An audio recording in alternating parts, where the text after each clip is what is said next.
O PL das fake news segue em discussão entre os deputados, mas o texto final sequer foi apresentado. Estou aqui à disposição para qualquer questionamento ou esclarecimento, minha cara Lívia, cara Daniel. Agora, senador, dia do senhor em 2020.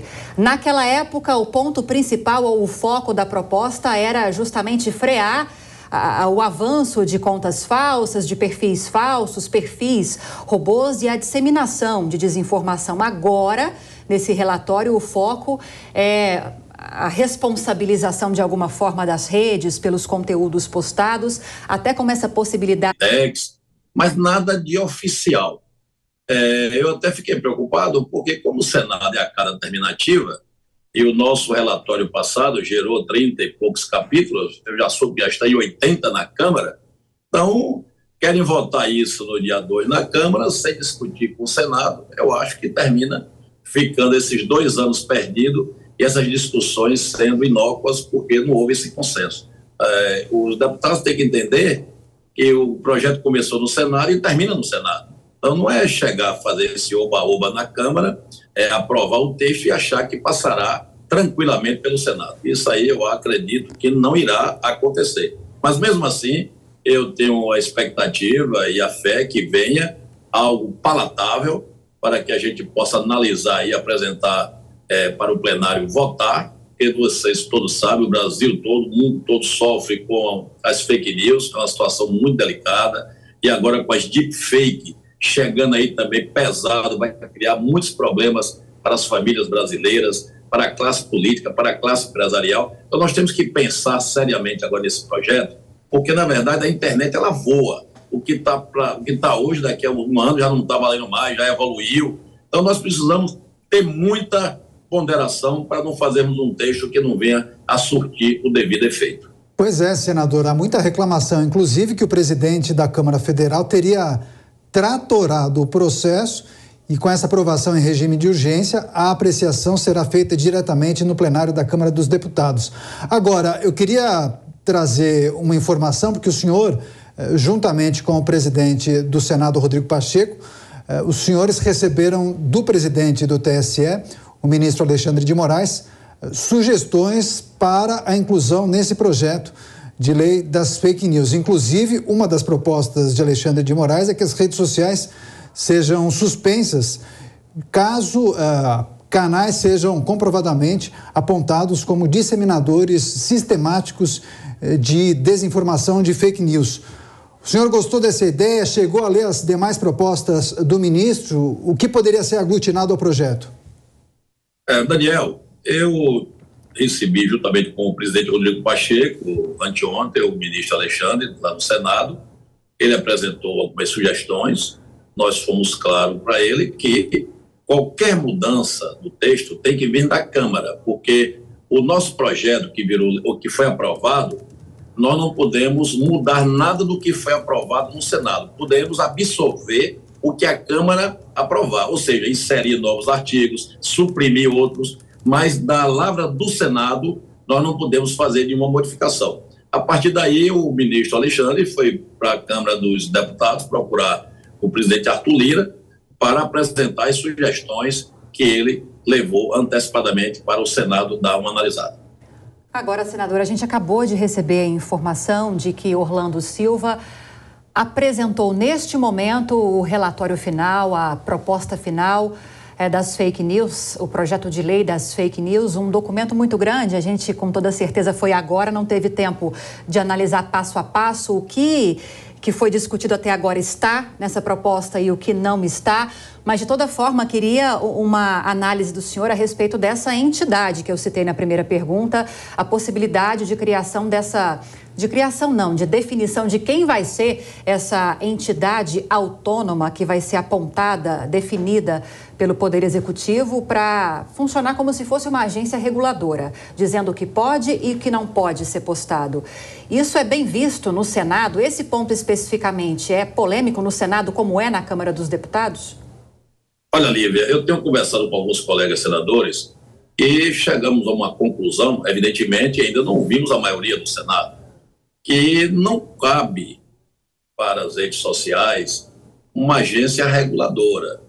que cabe sim um conselho que possa analisar algumas postagens ou servir até de um foro para discussão, mas isso composto por sociedade civil, por OAB, membros até do Congresso, até membro do Executivo, Conselho da Internet, o GSI, ou seja, Conselho Gerenciador da Internet, o CGI, porque não adianta achar que as redes sociais ela vai ser fiscalizadas ou imputar sanções diretamente do Executivo. Não importa se o Executivo hoje é o que está, o que mude daqui a 4 anos, o que importa saber é que nós temos que ter aí uma entidade ou um conselho que possa ser bem representado por vários segmentos para que a gente possa ter aí uma internet mais livre, uma internet segura e que a gente realmente continue usando as redes sociais, evidente, tirando os excessos, porque ninguém quer ter o seu nome avacalhado por anônimos. Isso não é, para mim, cercear a liberdade de expressão, isso, na verdade, é proteger as famílias. Então, nós temos que ter esses cuidados, porque eu fui muito criticado na época que eu fiz o relatório substitutivo, mas depois, ao longo do tempo, eu fui entendido e chegaram algumas pessoas que eram contra e disseram que eu tinha razão. O que eu quero é uma rede social limpa. Eu não quero uma rede social que você está em casa, sua esposa, seus filhos, diga, meu pai, meu avô, você viu que saiu aquilo seu ali? Quando você vai ver, é um perfil anônimo, ninguém sabe de onde veio, você não tem um direito de resposta, você não sabe nada. Você tem a sua imagem maculada, ou política, ou familiar, ou empresarial, sem saber, sem poder se defender. Então, nós temos que ter esse conselho para também, eu não vou dizer regular, mas pelo menos opinar para que as redes sociais, as big techs possam corrigir essas distorções quando chegar na rede algo comprometedor e sem saber a origem. Pois é, agora, senador, com esse texto final do projeto das fake news apresentado pelo relator Orlando Silva, deputado federal do PCdoB, a nossa produção, inclusive, tirou alguns destaques, como, por exemplo, o texto determina a retirada imediata de conteúdos que violem direitos de crianças e adolescentes, também criminaliza a divulgação de conteúdos falsos por meio de contas robô, responsabiliza os provedores pelos conteúdos de terceiros cuja distribuição tenha sido impulsionada por pagamento, determina que as plataformas digitais mantenham regras transparentes de moderação, estabelece remuneração pelo conteúdo jornalístico utilizado por provedores, estende a imunidade parlamentar às redes sociais. Agora, não é incomum lermos comentários de que, caso esse projeto seja aprovado, a censura seria instituída no Brasil. Queria que o senhor aproveitasse a grande audiência da Jovem Pan News e se dirigisse a essas pessoas.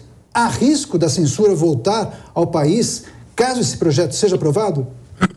Em hipótese alguma, Daniel. Eu acredito que o Senado, por ser a casa final, da análise final, nós vamos analisar ponto a ponto. Não teremos essa pressa, não faremos nada no afogadilho, porque não queremos a volta da censura no Brasil. Nós queremos o Brasil com liberdade. Agora, evidentemente, a liberdade tem que ter um limite. Você não pode ter a liberdade para depreciar alguém e ficar por isso mesmo. Então, nós temos que ter essa ferramenta livre, mas também que dê condições de qualquer pessoa atingida possa se defender. Alguns pontos desse aí que você citou já está no Marco Civil da Internet, no artigo 19, que isso só pode retirar alguns tipos de postagem mediante ordem judicial. A questão da cobrança das empresas de jornalismo, eu acho louvável. Você está aí, você faz uma matéria, as redes divulgam, elas faturam em cima disso, e o autor não ganha nada, nem a própria empresa não ganha nada. Eu acredito que as Big Tech também têm que participar também de uma fatia da receita dela com os geradores de conteúdo. Isso eu acho natural. A entidade reguladora, não vejo também chance de prosperar, como está aí, como você citou. Então, nós vamos fazer de tudo para fazermos um texto que venha a proteger a sociedade brasileira e que ele sirva, inclusive, de modelo para outros países. Porque o que está acontecendo no Brasil é uma coisa que está acontecendo no mundo todo. Então, nós temos que ter algo que a gente possa corroborar, participar e colaborar com outros povos, Brasil afora, fora das nossas fronteiras, para que a gente possa realmente dominar esses problemas que estão acontecendo com as redes sociais, famílias sendo destruídas, reputações também sendo destruídas. Então, nós temos que tolir isso Mas não é tolir com repressão, não é tolir com censura, não é tolir simplesmente achando que esse projeto que está sendo aprovado pela Câmara, se vai ser colocado não sei quando, que vai resolver o problema das fake news no Brasil.